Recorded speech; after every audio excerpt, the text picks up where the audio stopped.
Hello friends, welcome to your channel the preparation. তোমাদের নিজেদের channel the প্রিপারেশনে তোমাদের সকলকে স্বাগত। আমি তাপস কুম্ভকার। আমরা যে ডাব্লিউপি কেপি জিকে প্র্যাকটিসের চালু করছি, সেই সিরিজের আজকে 62 নম্বর পর্ব। এটা আমাদের একটা মাইলস্টোন। ক্রমশ আমরা এগিয়ে যাচ্ছি। কেমন আজকের প্র্যাকটিসের একটি বিশেষ গুরুত্ব হচ্ছে, এখানে 7টি কারেন্ট অ্যাফেয়ার্স আছে, বেশ গুরুত্বপূর্ণ কারেন্ট অ্যাফেয়ার্স 7টি রিসেন্ট ঘটে যাওয়া, যেগুলো আপকামিং এক্সামের জন্য অত্যন্ত ভেরি ইম্পর্টেন্ট। এবং সেই সাথে সিরিয়াস এক্সপিরিয়েন্টের জন্য কিছু উপহার আছে, বা সিরিয়াস এক্সপিরিয়েন্টের জন্য কিছু কথা আছে, সেগুলো আমরা কিন্তু ক্লাস চলাকালীন তোমরা জানতে পারবে। তো চলো যাই আজকের ক্লাসে। দেখো, তুমি 30টি প্রশ্নের মধ্যে কতগুলো সঠিক উত্তর দিতে পারছো সেটা অবশ্যই কমেন্ট বক্সে জানাবে। নিজের প্রিপারেশন লেভেল নিজেই কিন্তু চেক করো। প্রথম প্রশ্নে চলে যাই। আজকের কোশ্চেন আনসারে প্রথমেই, বিশ্বের প্রথম এনার্জি আইল্যান্ড কোন দেশ তৈরি করছে? ফার্স্ট এনার্জি আইল্যান্ড, অর্থাৎ একটা দ্বীপকে এনার্জি আইল্যান্ডে পরিণত করেছে কোন দেশ? অপশনগুলো দেখো, সঠিক উত্তরটি কী হবে বলো, পিক করো। The right answer is option D, Denmark. ডেনমার্কের রাজধানীর নাম কি? কোপেনহেগেন। ক্লিয়ার? ডেনমার্কের রাজধানী কোপেনহেগেন, ডেনমার্কের রাজধানী। দ্বিতীয় প্রশ্নে চলে যাই আমরা। বিশ্ব স্বাস্থ্য সংস্থা বা হু এর রিপোর্ট অনুযায়ী বছরে সবচেয়ে বেশি কুষ্ঠ রোগীর সংখ্যা বাড়ছে কোন দেশে? বছরে সবচেয়ে বেশি কুষ্ঠ রোগীর, লেপ্রোসি, কুষ্ঠ রোগীর সংখ্যা বাড়ছে কোন দেশ? পাকিস্তান, ভারত, ইসরায়েল নাকি মঙ্গোলিয়া? তো সঠিক উত্তরটি হয়ে যাচ্ছে অপশন বি, ভারত। ভারতে বছরে সবচেয়ে বেশি কুষ্ঠ রোগীর সংখ্যা বাড়ছে। তৃতীয় প্রশ্ন চলে যায় আজকে আরও একটি কোশ্চেন হবে। ভারতের প্রথম জিওথার্মাল প্রজেক্ট কোথায় হতে চলেছে? One of the most important question. ভারতের ফার্স্ট জিওথার্মাল প্রজেক্ট কোথায় হতে চলেছে? পশ্চিমবঙ্গ, লাদাখ, পুডুচেরি নাকি কোহিমা? তো সঠিক উত্তরটি হয়ে যাচ্ছে অপশন বি, লাদাখ। ভারতের প্রথম জিওথার্মাল প্রজেক্ট হতে চলেছে লাদাখে। চতুর্থ প্রশ্নে চলে যাই। ঋষিগঙ্গা পাওয়ার প্রজেক্ট কোন রাজ্যে অবস্থিত? ঋষিগঙ্গা পাওয়ার প্রজেক্ট কোন রাজ্যে অবস্থিত? হিমাচল প্রদেশ, উত্তরাখণ্ড, উত্তরপ্রদেশ নাকি বিহার? দেখো, ঋষিগঙ্গা পাওয়ার প্রজেক্ট রিসেন্টলি নিউজ এসেছিল, একটা হিমবাহর স্খলনের ফলে এক হড়পা বানিয়েছিল, সেখানে টোটাল পাওয়ার প্রজেক্টটি নষ্ট হয়েছিল, কিছু মানুষের প্রাণহানি হয়েছিল সেক্ষেত্রে। তো সঠিক উত্তরটি হয়ে যাবে অপশন বি, উত্তরাখণ্ড। উত্তরাখণ্ডে অবস্থিত ঋষিগঙ্গা পাওয়ার প্রজেক্ট। পঞ্চম প্রশ্নে চলে যাই আমরা। দীনদয়াল উপাধ্যায়ের মৃত্যুবার্ষিকী কী দিবস হিসেবে পালিত হলো? কেন্দ্রীয় সরকার বা ভারত সরকার দীনদয়াল উপাধ্যায়ের মৃত্যুবার্ষিকী হচ্ছে 11ই ফেব্রুয়ারি। 11ই ফেব্রুয়ারি দীনদয়াল উপাধ্যায়ের মৃত্যুবার্ষিকী। তার দিনটিকে কীভাবে বা কী হিসাবে পালন করা হয়েছে? অপশন নিশ্চয়ই দেখা হয়ে গেছে। দ্য রাইট অ্যান্সার হচ্ছে সমর্পণ দিবস। Option A is the right answer. 6 নম্বর পড়ে চলে যাই। ভারতের জাতীয় মহিলা দিবস কবে পালিত হয়? Most important question. International women's day পালিত হয় 8ই মার্চ। কবে হয়? 8ই মার্চ ইন্টারন্যাশনাল উইমেন্স ডে। এবং ন্যাশনাল উইমেন্স ডে পালিত করা হয় সরোজিনী নাইডুর জন্মবার্ষিকী উপলক্ষে। কোন দিন পালিত হয়? অপশনগুলো নিশ্চয়ই দেখা হয়েছে। সঠিক উত্তরটি হয়ে যাচ্ছে অপশন ডি, 13ই ফেব্রুয়ারি। অর্থাৎ national women's day for India পালিত হয় 13ই ফেব্রুয়ারি, এবং ইন্টারন্যাশনাল উইমেন্স ডে 8ই মার্চ পালিত হয়। ন্যাশনাল উইমেন্স ডে কার জন্মবার্ষিকী? সরোজিনী নাইডু।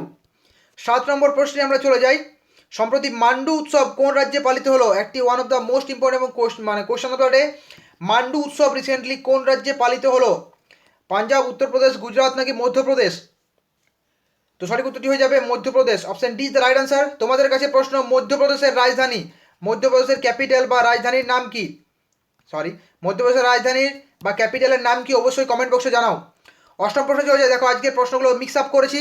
শুঙ্গ বংশের প্রতিষ্ঠাতাকে, শুঙ্গ বংশের প্রতিষ্ঠাতাকে? অপশনগুলো দেখো। তো সঠিক উত্তরটি হয়ে যাবে শুঙ্গ বংশের প্রতিষ্ঠাতা Pushyamitra Shunga. Option A is the right answer. 9 নম্বর প্রশ্নে আমরা চলে যাই। কোন বছর কলকাতা এশিয়াটিক সোসাইটি প্রতিষ্ঠিত হয়? কলকাতা এশিয়াটিক সোসাইটির প্রতিষ্ঠাতাকে? Sir William Jones. এটা আমরা আগের ক্লাসে জেনেছি নাকি? কোন বছর কলকাতা এশিয়াটিক সোসাইটি প্রতিষ্ঠিত হয়? অপশনগুলো দেখো। তো সঠিক উত্তরটি হয়ে যাচ্ছে অপশন বি, 1784 সালে Kolkata Asiatic society sir William Jones প্রতিষ্ঠা করেন। 10 নম্বর প্রশ্নে চলে যাই। ফল পাকাতে কোন হরমোন ব্যবহার করা হয়? ফল পাকানোর জন্য কোন হরমোন ব্যবহার করা হয়? অপশনগুলো থেকে সঠিক উত্তর পিক করবে। তো সঠিক উত্তরটি হয়ে যাচ্ছে ফল পাকাতে ইথিলিন হরমোন ব্যবহার করা হয়। Option D is the right answer. 11 নম্বর প্রশ্নে চলে যাই। শিবসমুদ্রম জলপ্রপাত কোন নদীতে দেখা যায়? অপশনগুলো তোমরা পড়ো। শিবসমুদ্রম জলপ্রপাত কোন নদীতে দেখা যায়? এটি কর্ণাটক রাজ্যের মান্ডিয়া জেলাতে অবস্থিত। কর্ণাটক রাজ্যের মান্ডিয়া জেলাতে শিবসমুদ্রম জলপ্রপাত অবস্থিত। ভারতের দ্বিতীয় বৃহত্তম জলপ্রপাত শিবসমুদ্রম জলপ্রপাত কোন নদীতে অবস্থিত? না, কাবেরী নদীতে। Option C is the right answer. একে আগে কাবেরী জলপ্রপাত বলা হতো। 12 নম্বর প্রশ্নে চলে যাই। মুদ্রা রাক্ষস গ্রন্থটি রচয়িতাকে ইতিহাস থেকে নেওয়া।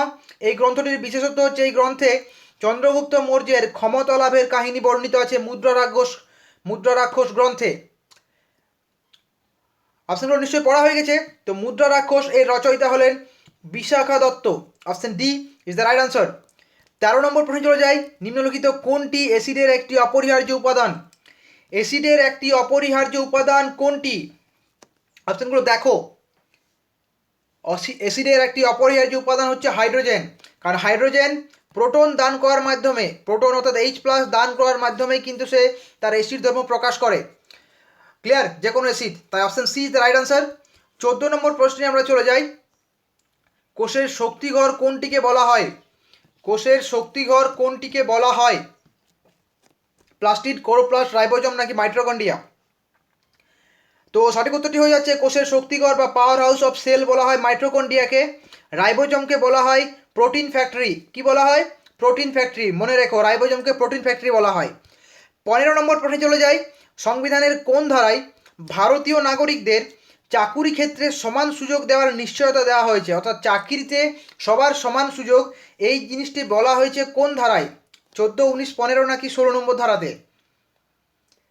তো সঠিক উত্তরটি হয়ে যাচ্ছে অপশন ডি, 16 নম্বর ধারাতে। সংবিধানের 16 নম্বর ধারায় কিন্তু এই কথাটি বলা হয়েছে। 16 নম্বর প্রশ্নে চলে যাই। বায়ুমণ্ডলের সবচেয়ে নিম্ন স্তরের নাম কি? এটা সকলেই পারবে। হ্যাঁ, পিক করেছো, right answer option A, troposphere হচ্ছে বায়ুমণ্ডলের সবথেকে নিম্ন স্তরের নাম। 17 নম্বর প্রশ্নে চলে যাই। ভারতীয় সেনা একাডেমি কোথায় অবস্থিত? আজকে দুপুর 12টায় একটা সিওর শর্ট সিরিজ পর্ব 2 কিন্তু লঞ্চ হচ্ছে, অবশ্যই দেখো ক্লাসটি। ভারতীয় সেনা একাডেমি কোথায় অবস্থিত? 1932 সালে প্রতিষ্ঠিত হয়েছে ভারতীয় সেনা একাডেমি। অপশনগুলো পড়া হয়েছে। সঠিক উত্তরটি হয়ে যাচ্ছে অপশন এ, দেরাদুন। উত্তরাখণ্ডের দেরাদুনে ভারতীয় সেনা একাডেমি অবস্থিত। Option A is the right answer. 18 নম্বর প্রশ্নে চলে যাই। 18 নম্বর প্রশ্নটি কী আছে দেখো এখানে, এডিশনাল ইনফরমেশন আমি পরে আসছি। কলকাতা বিশ্ববিদ্যালয় কোন বছর স্থাপিত হয়? কলকাতা বিশ্ববিদ্যালয় কোন বছর স্থাপিত হয়? অপশনগুলো দেখো। তো সঠিক উত্তরটি হয়ে যাচ্ছে 1857 সালে কলকাতা বিশ্ববিদ্যালয় স্থাপিত হয়। এই বিশ্ববিদ্যালয়টির বিশেষত্ব হচ্ছে এই বিশ্ববিদ্যালয় থেকে 4 জন, রবীন্দ্রনাথ ঠাকুর, রোনাল্ড রডস, সিভি রমন এবং অমর্ত্য সেন, ইনারা 4 জনেই কিন্তু নোবেল জয়ী ব্যক্তিত্ব। ইনারা 4 জনেই কিন্তু কলকাতা বিশ্ববিদ্যালয়ের সঙ্গে সম্পর্কিত, তাই এটি কিন্তু গুরুত্বপূর্ণ। পরের প্রশ্নে চলে যাই আমরা 19 নম্বর প্রশ্নে। যখন সাধারণ লবণ বরফের সঙ্গে মেশানো হয় তখন মিশ্রণের হিমাঙ্কের কি পরিবর্তন ঘটে? অপশনগুলো দেখো। সাধারণ লবণ যখন বরফের সঙ্গে মিশানো হয় তখন হিমাঙ্কের কি পরিবর্তন ঘটে? না, হিমাঙ্ক তখন কমে যায়, কারণ এই সাধারণ লবণ এবং বরফের মিশ্রণকে কি বলা হয়? হিমমিশ্র বলা হয়। হিমমিশ্র। আর হিমমিশ্র কি কাজে লাগে? কোনো বস্তুর সংরক্ষণে, ঠান্ডা তাপমাত্রা সৃষ্টি করার জন্য। 20 নম্বর প্রশ্নে চলে যাই আমরা। আগ্নেয়গিরি মাউন্ট ভিসুভিয়াস কোন দেশে অবস্থিত? মাউন্ট ভিসুভিয়াস একটি গুরুত্বপূর্ণ তোমার আগ্নেয়গিরি। এটি কোন দেশে অবস্থিত? ইন্দোনেশিয়া, ফ্রান্স, জাপান নাকি ইটালি?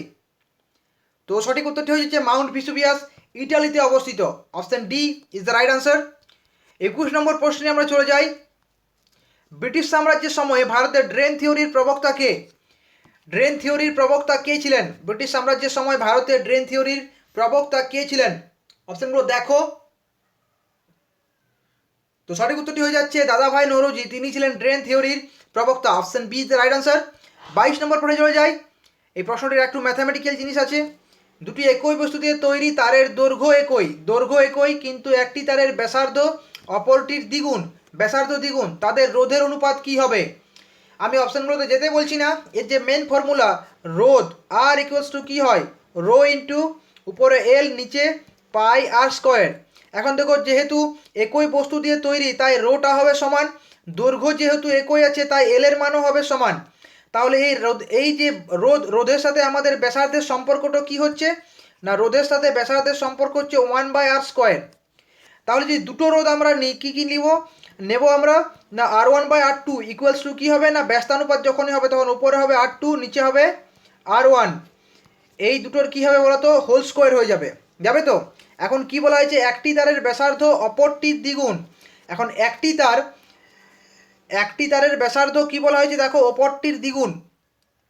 এখন একটি তার বলতে প্রথম তারকে নেব, অর্থাৎ R1 এর মানটা কি হবে? অপরটার দ্বিগুণ, অর্থাৎ R1 equals to R1 equals to আমরা কি পাবো না 2R2।